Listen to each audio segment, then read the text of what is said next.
Tadi 2001, 2023. Lepas tu 2004, 2005 sama Ranom pula.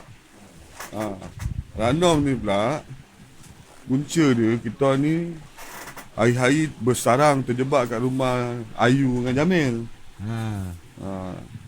Masa tu rumah diorang dekat ni, kat Desa Pandan. Kondo tu.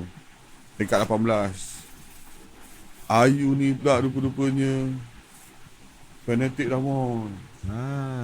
Semua album dia ada weh. Aku pula tengah semangat-semangat tengah nak cari-cari lagu Ramon kan. Dengar kat rumah dia. Kebetulan semua yang lepak sekali tu, semua orang pun terjebak sekali. Minat Ramon. Yes.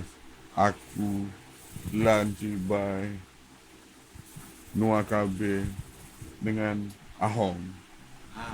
Kan? Kita ni hari-hari lepak layan lagu Ramon je. Lepas tu kadang ada VCD kak. VCD video klip, konsert. Siap pegang sarung gitar depan TV. Berangan kan. Dulu kita orang. Kau sana Hong, aku kat sini. Tengok TV depan.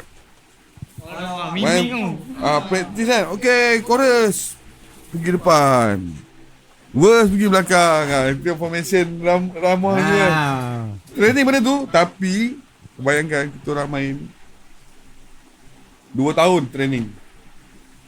Dan Ranom ni 2 tahun kita orang training.